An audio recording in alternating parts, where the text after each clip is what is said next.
Donkey AI update. ሰላም እንዴት ናችሁ? የዶንኪ ኤአይ አፕዴት ተጀመረ። ዛሬ አንዳንድ ሰዎች መንገድ ላይ ስታገኙኝ እሺዬ የካናዳው የአሜሪካው ስለ ጉዞ ያወራው ነገር እውነት ነው ወይ ብላችሁኛል።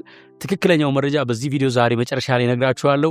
ኤአይን ተጠቅማችሁ ልትሰሩ የምትችሉት ቢዝነስ እንዳለም ደግሞ አስተዋውቃችኋለሁ ማለት ነው። ኤአይን እንደ ገንዘብ ማግኛ እንዴት መጠቀም እንደሚቻል ዛሬ እናያለን። ከዛ በፊት አዳዲስ የኤአይ ወሬዎችን እንቃኛለን ማለት ነው። አዲሱ ቴክኖሎጂ ለመጀመሪያ ጊዜ በጆሮ ሳይሆን በመንጋጋ ድምፅ የሚያሰማ ከረሜላ መጥቷል። በጥርስ ሙዚቃ ማዳመጥ ተጀምሯል ጋይስ። ይህ ቴክኖሎጂ በቅርቡ በላስ ቬጋስ በተካሄደው የሲኢኤስ 2026 የቴክኖሎጂ አውደ ርዕይ ላይ የቀረበ ሲሆን ላቫ የተሰኘ ኩባንያ ነው የፈጠረው። ከረሜላው በውስጡ ምንም አይነት ስፒከር የሚባል ነገር የለውም። በዘንጉ ውስጥ ያለው የኤሌክትሮኒክስ መሳሪያ ድምፁን ወደ ንዝረት ይቀይረውና በቪዲዮ ላይ እንደምታዩት ከረሜላውን ልክ አፋችሁ ውስጥ አስገብታችሁ በጥርሳችሁ ነከስ ስታደርጉት ንዝረቱ በአጥንታችሁ በኩል በቀጥታ ወደ ውስጠኛው ጆሮአችሁ ይገባል እያሉ ነው። በዚህ ሙዚቃው ጭንቅላታችን ውስጥ እንዲሰማን ያደርጋል። መስማት የተሳናቸው ሰዎች አሁን በጥርሳቸውና እዚያ አካባቢ ባሉ አጥንቶች ምክንያት በቫይብሬሽን ድምፅ ሊሰሙ ነው እያሉን ነው እንግዲህ እነዚህ ሳይንቲስቶች ማለት ነው። ከረሜላው እንግዲህ አሁን ላይ የተለያዩ ዓለም አቀፍ ድምፃውያንን ስራዎች ነው የሚያሰማው።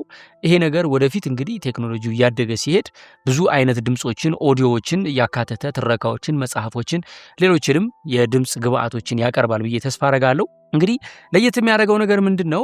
ብዙ ጊዜ እንደምታውቁት አንድ ሰው ሙዚቃ ወይም መዝሙር ወይም ስብከት ወይም የሆነ ነገር ከፍቶ ቢያዳምጥ እሱ እያዳመጠ ሌላውም ሰው አብሮ ይሰማል። እዚህኛው ጋር ግን ፍጹም ለየት የሚያደርገው ድምፅ የሚባል ነገር የለም። የሚሰማ ድምፅ በአጥንት ላይ በሚሰማ ቫይብሬሽን ወይም ንዝረት ስለሆነ ድምፁ የሚሰማው ያንን ድምፅ የሚሰማው ሰውየው ብቻ ነው፣ ሌላ ሰው አይሰማም። በቃ እሱ ከረሜላ እየመጠጠ ብቻውን የሆነ ሪያክት ሊስቅ ይችላል። ድንገት አብዷል፣ ሰውዬ አብዷል። ቤተሰብ አቶ ነው እኮ እንጂ አማኑኤል እስካሁን ድረስ የሚወስደው ሰው ቢገኝ ልትባል ትችላለህ ማለት ነው። ብቻ ቆይ ግን የሰው ልጅ ጆሮ ሰልችቶት ነው ወደ መንጋጋ ይዞረው?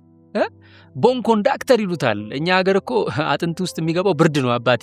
አሁን ግን ድምፅ በንዝረት ወደ አጥንታችን እየገባ ነው ተብሏል። በጣም ይገርማል። አስቡት እስቲ አሁን አንበሳ አውቶቡስ ውስጥ ተቀምጣል። አጠገብ ያለው ሰውዬ ከረሜላ እየመጠጠ ነው እና እንደው ጤነኛ ሰላማዊ ሰው ነው ብለህ አጠገቡ ቁጭ ብለሃል። እሱ ግን ጭንቅላት ውስጥ በሙዚቃ ሪላክስ እያደረገ ነው ማለት ነው። እና የሆነ ሰዓት ላይ ሶራ ሲል ማለት ነው ድንገት መንጋጋ ውስጥ ሙዚቃ ከጮኸ ነገ ጠዋት ስትነሳ መንጋጋዬ ኮፒራይት አመጣብኝም ልትል ትችላለህ። ይደንቃል። እንግዲህ ይህ ቴክኖሎጂ እኔ በአንድ በኩል በጥሩ መልኩ አየዋለሁ። እሱ ምንድነው መስማት ለተሳናቸው ሰዎች ሌላ የሚሰሙበት አማራጭ መምጣቱ የሚያስደስት ነገር ነው። ሁለተኛው ግን ያው ደግሞ ሌላ መንጋጋ ላይና የአፍ ጤንነት ላይ ሌላ የጤና ችግር እንዳያመጣ መጣ ስለተባለ ብቻ ዘለን መጠቀም የለብንም። የቴክኖሎጂው ትክክለኛነት እስኪረጋገጥ ትንሽ ጊዜ ታግሰን አይተ ነው በነጮቹ ሞክረን እነሱ ጋር ጥሩ ከሆነ ወደፊት ወደኛ ሊመጣና ልንጠቀመው እንችላለን ማለት ነው። ሌላው ደግሞ አስደናቂው የኤአይ ቴክኖሎጂ እናንተ የምትጎትቱት ሳይሆን ከኋላ እንደ ውሻ የሚከተላችሁ አዲስ የቴክኖሎጂ ሻንጣ ተፈጥሯል። ትራቭል ሜት እና ፎርዋርድ ኤክስ የተባሉ ኩባንያዎች አዲስ የሻንጣ ሀሳብ ይዘው መጥተዋል። ይሄም በቅርቡ አውደ ርዕዩ ላይ የቀረበ ነው። ሻንጣው ላዩ ላይ የተገጠመለት ሊዳር የተባለ ሴንሰር አለ። ይሄ ሴንሰር ልክ እንደ ራዳር ስለሚያገለግለው አካባቢው ላይ ያሉትን ሰዎች፣ ደረጃዎች፣ እንቅፋቶችን በ360 ዲግሪ ሴንስ አድርጎ እንዲያውቃቸው ይረዳዋል ማለት ነው። በምስሉ ላይ እንደምታዩት እንግዲህ ተጓዡ ወገቡ ላይ ትንሽዬ የሬዲዮ ምልክት ማስተላለፊያ ዌስት ዋርን ታግ ያደርጋል። እንግዲህ ሻንጣው ይህን ምልክት ተከትሎ ባለቤቱ በሄደበት ፍጥነት እስከ 11 ኪሎ ሜትር በሰዓት እየተንከባለለ ወይም በጎማው ይሄዳል ማለት ነው። እንግዲህ ባለቤቱ ቢቆም ያው ሻንጣው ይቆማል። ከኋላ ብቻ ሳይሆን ከጎንም ሊቆም ይችላል። ሰውየውን እየተከተለ ነው የሚሄደው፣ በቃ ልክ እንደ ታማኝ ውሻ ማለት ነው። እንግዲህ የቴክኖሎጂ በጣም የሚያስደስተው ምንድነው? አካል ጉዳተኛ የሆኑ ሰዎች፣ አቅመ ደካሞች፣ ሻንጣ መጎተት ለማይችሉ ሰዎች ቀለል ያለ ራሱ እየተከተለ የሄዱበት ድረስ የሚሄድ ነው። ሻንጣው ብዙ ፊቸሮች አሉት። ቁልፍ ሲስተሙ በጣም ዘመናዊ ነው። ይቆማል፣ ይተኛል። ላዩ ላይ እቃ አስቀምጣችሁ ልክ እንደምታዩት ቦርሳችሁን ለምሳሌ ሻንጣው ላይ አድርጋችሁ እንዲከተላችሁ ማድረግ ትችላላችሁ። በተለይ ብዙ ትራቭል ለሚያደርጉ ሰዎች፣ በጣም ብዙ ጊዜ ኤርፖርት ላይ ከሀገር ሀገር ለሚጓጓዙ ሰዎች እጅግ በጣም ግልግል ነው ማለት ነው። ሻንጣ መጎተት ራሱን የቻለ የሚፈጥረው ውጥረት አለ። በተለይ ህፃን ልጅ ይዘው ለሚጓዙ እናቶች ሻንጣውን ይጎትቱ ወይስ ህፃን ልጅ ተሸክመው እንደገና ያባብሉ? አንዳንድ ህፃናት ያለቅሳሉ ኤርፖርት ውስጥ፣ በጣም አስቸጋሪ ነው። ስለዚህ ይሄ ቴክኖሎጂ ያው ራሱን የቻለ የሚገርም ቴክኖሎጂ ነው ማለት ነው። እንግዲህ ሊዳር የተሰኘው ሻንጣ በትልቅ ሳይዝ ደግሞ ቢመጣ በጣም አሪፍ ነው። ባሳለፍነው የፈረንጆች ዓመት ግብርናን ለማዘመን ይፋ ከተደረጉ የቴክኖሎጂ ግኝቶች መካከል ሌላው አስገራሚ የተባለው የሮቦት ንቦች ጉዳይ ነው። እነዚህ ረቂቅ ሮቦት ንቦች የተፈጥሮ ንቦች በማይደርሱባቸው የቤት ውስጥ ወይም የእርሻ ቦታዎች ዘርን በማዳቀል ረገድ ትልቅ መፍትሄ እንደሚሆኑ ይጠበቃሉ። በመጠናቸው ከእውነተኛ ንቦች ጥቂት ገዘፍ ያሉ ናቸው። እነዚህ ሮቦት ንቦች ከተፈጥሯዊ ንቦች ጋር ተቀላቅለው በአበቦች መካከል እየበረሩ የአበባ ዱቄት የማስተላለፍ ወይም ፖሊኔሽን የሚባለውን ከአንዱ አበባ ወደ አንዱ አበባ የአበባ ዱቄትን የማራባት ስራን እንዲያከናውኑ ታስበው የተሰሩ ናቸው። እነዚህ ሮቦት ንቦች የተሰጣቸውን ተልዕኮ በመፈጸም ውጤታማ መሆናቸውን አስመስክረዋል እያሉ ነው የሰሯቸው ሰዎች። እንግዲህ የተፈጥሮ ንቦች ከጊዜ ወደ ጊዜ ቁጥራቸው እየተመናመነ እየቀነሰ ሲመጣ ይህንን ስጋት ለመቅረፍ ነው በዋሽንግተን ዩኒቨርሲቲ ተማሪዎች ናቸው እነዚህ ንቦች የሰሯቸው።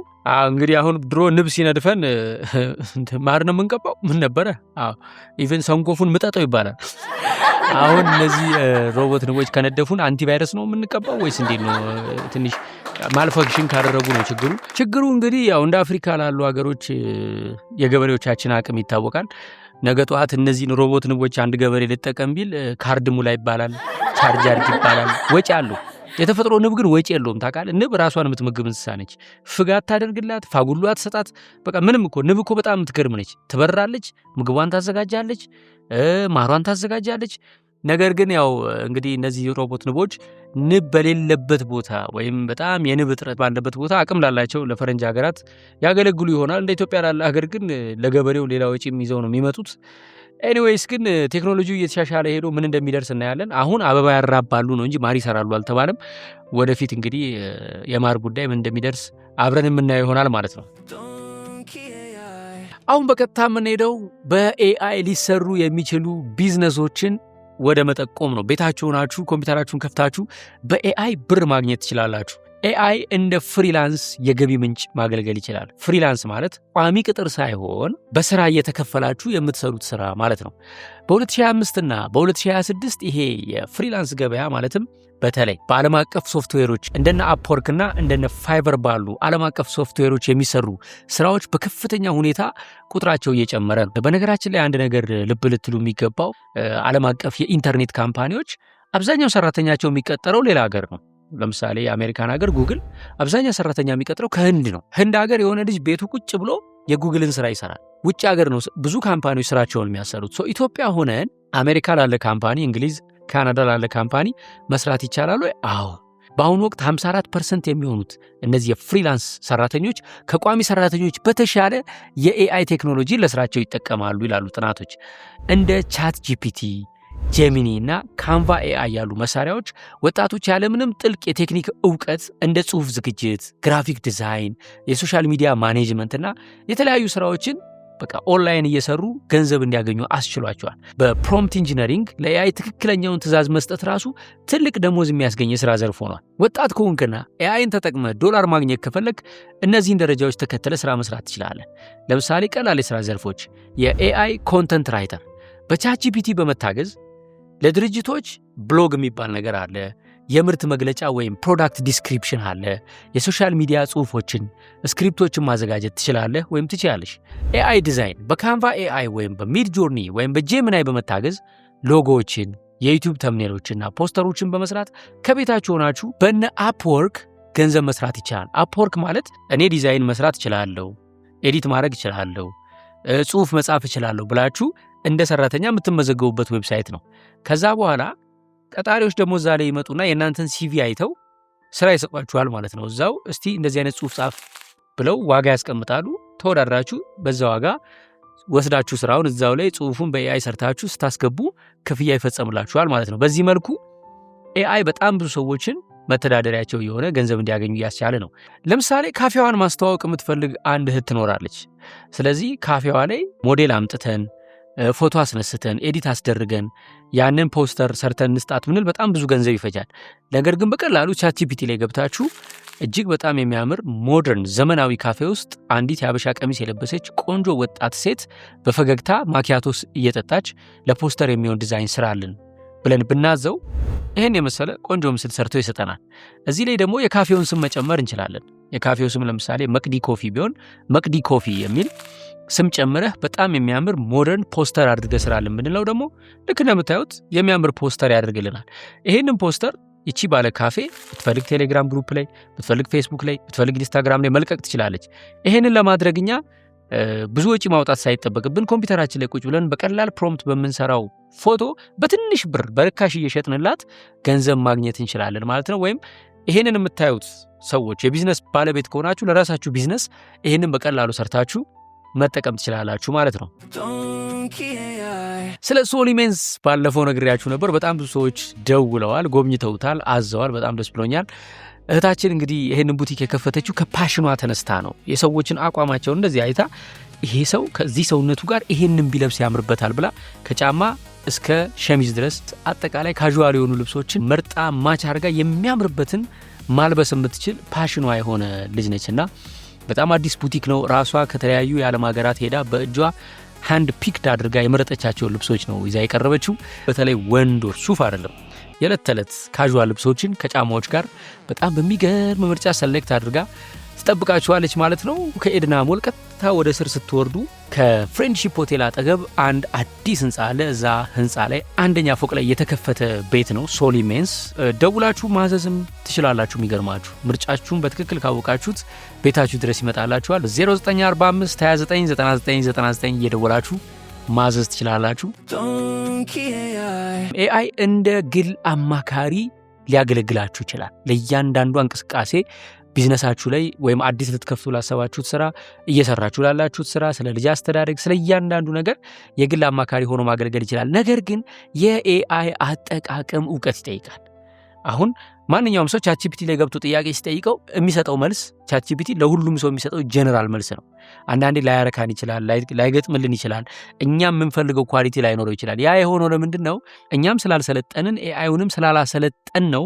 አጠቃቀምን በተመለከተ የእውቀት ክፍተት ስላለብን ነው። በዚህ አጋጣሚ በቅርቡ በተለይም የኤአይውን አቅም ተጠቅመው ኮንተንት ክሬተሮች ከሀስከፐ እንዴት አይነት የሚያሸንፍ ኮንተንት መስራት እንደሚችሉ ግለሰቦች፣ ቢዝነስ ሊደሮች፣ ሲኢኦዎች በተቀጠሩበት ቦታ በእያንዳንዱ መስሪያ ቤት ያሉ ሰራተኞች እንዴት አድርገው አሸናፊና አንደኛ መሆን እንደሚችሉ፣ የግል ቢዝነስ የሚሰሩ ሰዎች ደግሞ ቢዝነሳቸውን በተመለከተ ኤአይውን እንደ ግል አማካሪያቸውና እንደ ረዳታቸው ይዘውት እያንዳንዷ ስቴፕ ላይ ዓለም ላይ ያለውን እውቀት እንዴት በቀላሉ የእጃቸው መዳፍ ውስጥ ማስገባት እንደሚችሉ ግሩም የተቀመመ ስልጠና አለን። እነዚህን ስልጠናዎች ከወሰዳችሁ በኋላ በእርግጠኝነት እያንዳንዷን ስቴፕ የምትጓዙት በእውቀትና በጥበብ ይሆናል። ምክንያቱም ይህንን የአርቲፊሻል ኢንተለጀንስ የዓለም ድምር እውቀት ለራሳችሁ ጥቅም እንዴት መጠቀም እንደምትችሉ ይገባችኋል። ስለዚህ ይህንን የኤአይ እውቀት ተጠቅማችሁ እንዴት አድርጋችሁ ህይወታችሁን፣ ስራችሁን፣ ኑራችሁን ማሳለጥና የተሻለ ማዘመን እንደምትችሉ በዚህ ስልጠና ትረዳላችሁ ብዬ አምናለሁ። ሌላው ስልጠናው እንግዲህ አዲስ የቢዝነስ አይዲያ ይዞ መጥቷል። ምን ልስራ እያሉ የሚጨነቁ ሰዎች ለቀጣዮቹ 5 እና 10 ዓመታት በጣም ስኬታማ ሆኖ የሚቀጥል ከኤአይ ጋር የተገናኘ ምድር ላይ መሬት ላይ ሱቅ ከፍታችሁ የምትሰሩት በጣም የሚገርም የቢዝነስ አይዲያ ነው ይዘን የመጣ ነው። ይሄንን አይዲያ በስልጠናው ላይ እናጋራችኋለን። በዚሁ አጋጣሚ እንግዲህ ካናዳና አሜሪካን ልካለን እያሉ በእኔ ስም እያጭበረበሩ ገንዘብ የበሉ በጣም ብዙ ሰዎች አሉ። የተበሉ ደግሞ ጥቂት ሰዎች አሉ። እነዚህን ሰዎች ከማስቆም አንጻር ስልጠናው ላይ ለሚመጡ ሰዎች ደግሞ ትክክለኛ የጉዞ መረጃም ለመስጠት ዊሊ ቱር ኤንድ ትራቨል በአካል ይመጣል። ዊሊ ኢትዮጵያ ቱር ኤንድ ትራቨል ማለት እንግዲህ እኔን ከሲሸልስ እስከ ዩናይትድ ስቴትስ ከ11 በላይ ጉዞዎች ሳደርግ እያንዳንዱን የቪዛ ፕሮሰስ የሰራልኝና ለጉዞዬ የሚያስፈልገው ነገር በሙሉ ያመቻቸ ሰው ነው። ስለዚህ በእለቱ ይገኛል። ሲገኝ በስፍራው ጥያቄ ካላችሁ ማንኛውም በአውሮፓ፣ በካናዳ፣ በአሜሪካ ቪዛ ዙሪያ፣ በጉዞ ዙሪያ ጥያቄ ካላችሁ 100 ጥያቄያችሁን ይመልሳል። ጉዞውን ፕሮሰስ መጀመር የምትፈልጉ ሰዎች ካላችሁ፣ አቅምና መስፈርቱን የምታሟሉ ሰዎች ካላችሁ ደግሞ እዛው ተመዝግባችሁ ፕሮሰሱን መጀመር ትችላላችሁ ማለት። ስለዚህ አሁን ላይ ምዝገባው ጀስት ቡኪንግ ነው። ቦታ መያዝ ብቻ ነው የምትችሉት እንጂ ቀንና ሰዓቱን ቦታውን አሁን ላይ እየተናገርን አይደለም። እሱን የምንናገረው ቡክ ላደረጉ ሰዎች እየደወለ ነው። ቡክ ለማድረግ ምንም ክፍያ አይከፈልም። በነፃ ቦታ ቡክ አድርጉና በኋላ ላይ ለስልጠናው ቦታ ከተገኘላችሁ ልክ ስትጠሩ ነው የምትከፍሉት። 1500 ብር ከፍላችሁ ነው ትሬኒንግ የምትወስዱት ማለት ነው። ስለዚህ በ0975 51 6360 ወይም በ0973 35 7777 በእነዚህ ሁለት ስልኮች እየደወላችሁ ቡክ አድርጉ ለማለት እወዳለሁ። በቀጣይ የኤአይ አፕዴት እንገናኛለን። ለዛሬ እዚህ ጋር ይበቃናል። ቻው።